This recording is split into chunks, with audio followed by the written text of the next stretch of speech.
भगवान को जाना था द्वारिका, लेकिन कुंती ने आग्रह किया तो रुक गए।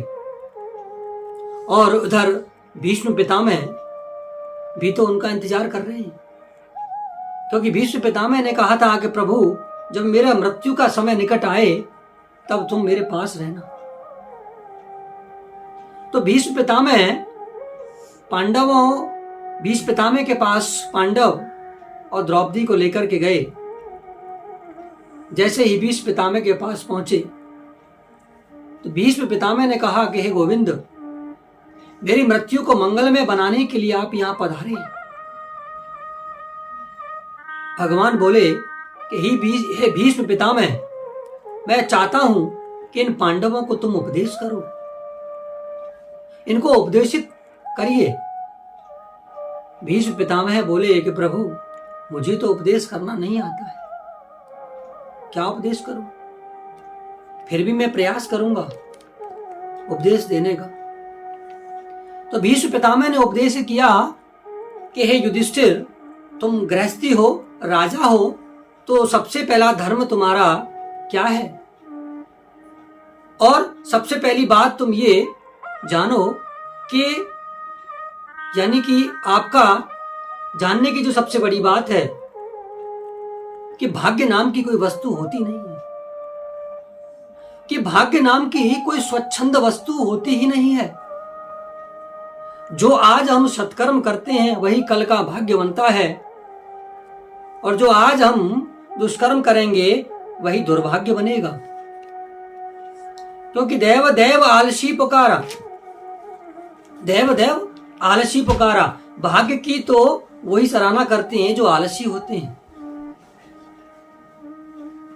भीष्म पितामह ने दूसरा उपदेश किया कि गृहस्थी को अधिक से अधिक धन कमाना चाहिए, कि प्रत्येक गृहस्थी को अधिक से अधिक धन कमाना चाहिए, लेकिन धन एक अच्छी प्रकार से कमाना चाहिए, यानी कि दूषित धन नहीं कमाना चाहिए, बुराई के जरिए धन को नहीं कमाना चाहिए।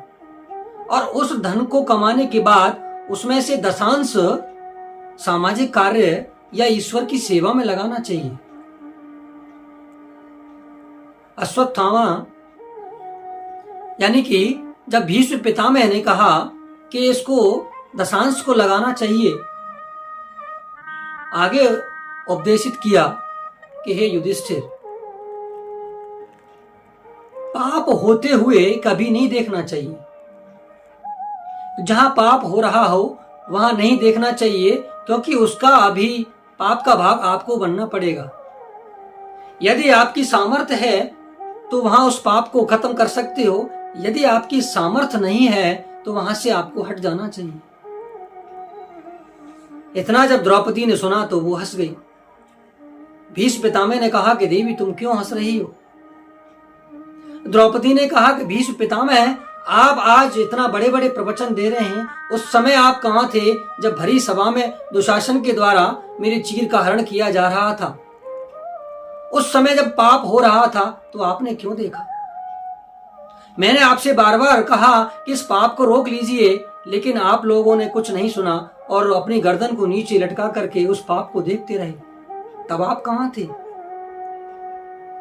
भीष्म पितामह की आंखों में आंसू आ गए। भीष्म पितामह ने कहा कि देवी, मैंने उस दुर्योधन का कुत्सित अन्न खाया था तो मेरी बुद्धि भ्रष्ट हो गई थी, और ये जो आज हजारों बाण मेरे रोम रोम में छिदे हैं, ये उसी का फल मैं भोग रहा हूं।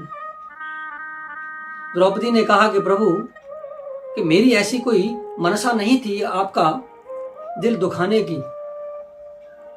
भीष्म पितामह ने कहा कि मैं कृष्ण से अलग थोड़ा सा कुछ बात करना चाहता हूं।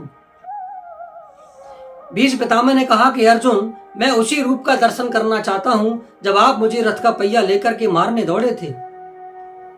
याद करो, जब आपने प्रतिज्ञा की थी कि मैं कभी शस्त्र नहीं उठाऊंगा, तो मैंने भी उस समय प्रतिज्ञा की थी कि अगर आपसे शस्त्र नहीं उठवाया तो मैं भी गंगा पुत्र भीष्म नहीं कहलाऊं।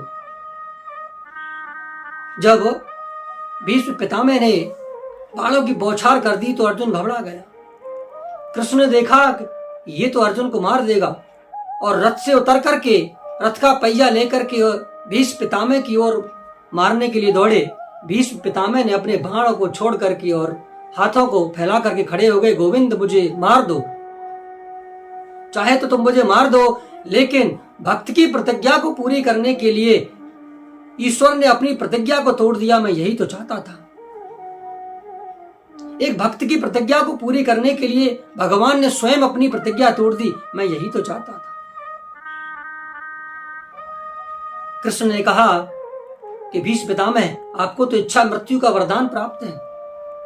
भीष्म पितामह बोले, प्रभु अब मेरे जीने की इच्छा नहीं है। और इतना कहकर के तत्काल भीष्म पितामह ने अपने प्राण त्याग दिए।